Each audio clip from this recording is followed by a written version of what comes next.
Hello everyone, my name is Madison and welcome back to Hopp'in and today I'll be doing reading your comments number 2. Now the most common question I get is why don't you use terrariums or vivariums instead of fish tanks? Like this one, Epic Room, just think you should keep your frogs in terrariums or vivariums instead of fish tanks. Now simply fish tanks are a lot cheaper and also they're much easier to clean. And the only difference between a terrarium and a vivarium, terrarium vivariums versus a fish tank is fish tanks they're stronger, they have thicker glass, but they can't take heat. When vivariums and terrariums can have like a heat pad in the bottom and it wouldn't do anything. But terrariums and vivariums have thinner glass, so they can't hold water, and they're usually not extremely watertight depending on where you get them. So frogs don't need heat. They don't need any sort of heat, so why would I pay twice as more to get something I don't need?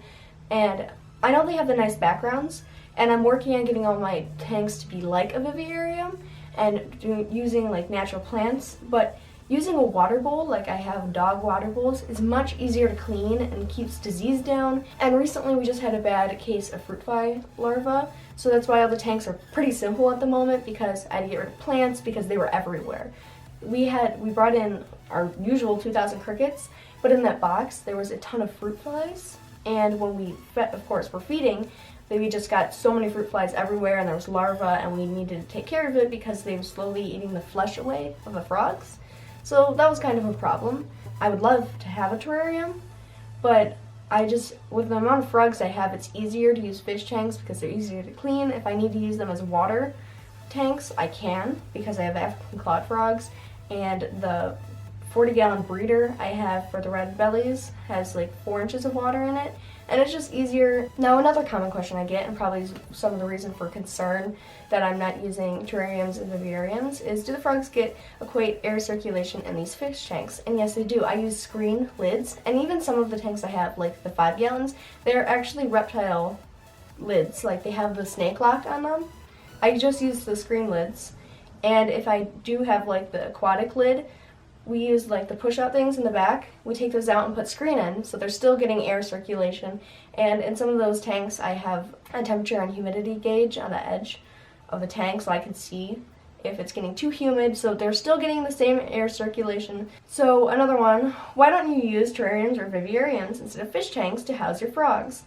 And it just goes along with the other one. It's basically the same exact question. They're cheaper and they're easier to clean, but they're just the exact same, except for one can take heat and one can't. One can hold water and one can't, and one has the nice fancy background and the other one doesn't.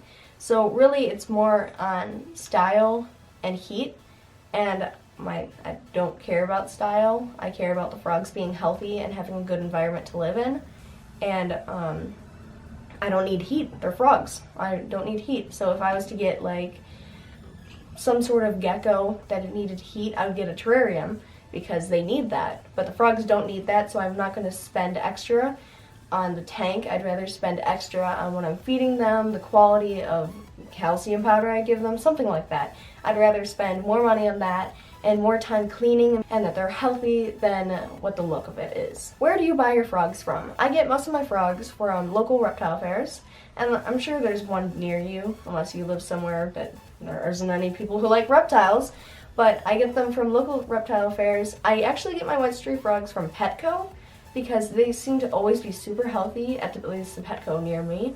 Would you ever get a poison dart frog? Of course I'd get a poison dart frog. I would love to have one, but pretty busy lately. But it's finally going to be summer, and I'm going to be able to do a lot more with my frogs and do a lot more for you guys on making videos. Will you ever own a tomato frog or a pixie frog? I actually had a dwarf pixie frog for a very long time, but he had a leg infection since I got him. I got him because of that reason, because I wanted to help him. I had him 2 years maybe, but then he sadly passed away. And I've had tomato frogs in the past, and I really like them.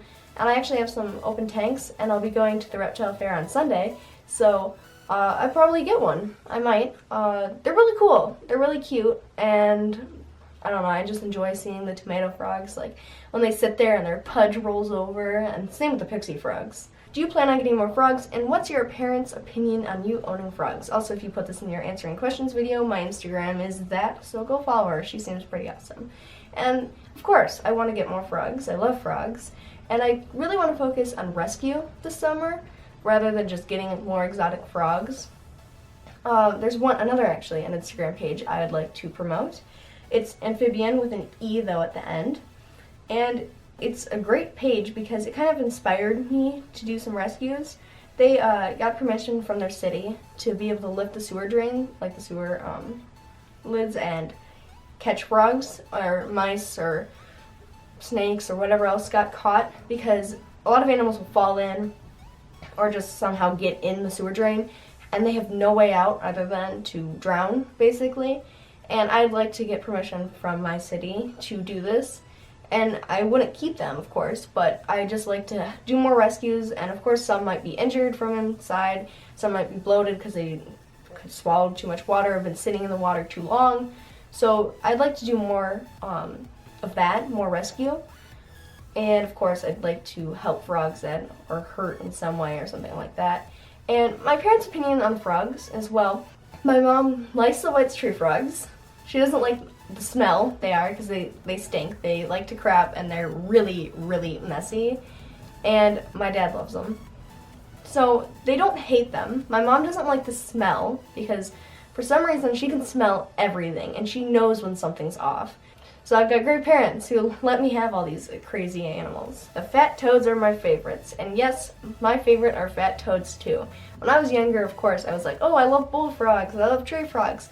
But now I just love toads so much because they're more calm. Then again, they can pee more, which is impressive sometimes how much a toad can pee. Then again, bullfrogs can pee a lot too. But they just kind of sit with you. Like Nugget, who right now he actually had a cut right here. I don't know how he got it. I feel like Wayne, his tank partner, bit him or something. I don't know what he did. Like, he doesn't move. I don't know how he gets a cut right here. So he's in a tank right now, and I'm putting polyosporin on it to heal the wound. And if you didn't know, polyosporin is Neosporin without the painkiller, so it's safe for frogs and different animals. Just letting you know. It doesn't really work on frogs, though, because they're slimy, and it'll fall off. But it works perfectly on toads, and he's healing up fine, and he'll be okay. But I love fat toads. They're awesome. They just, like... I actually, last summer, I was watching Supernatural, and the opening, I played it too loud, and I was holding Nugget, and he peed all over me because he got scared. But they're so nice. They're so nice. This is me talking about, like, a person, these toads. But you know what I mean. Like, toads just in general are nice, other than, like, bullfrogs who, they don't have claws, but it feels like it. They'll, like, scratch at you and stuff. And they're chill. They just like to sit around, and they're really cute, and they're really easy to take pictures of. Because when I try to take pictures of like bullfrogs and tree frogs for my Instagram or Twitter or whatever, they jump. But toads, they're just like... So, I love toads. So that is all for reading your comments number 2. Leave any questions down below for reading your comments number 3. And leave a like and subscribe for more, and have a happy day. Goodbye.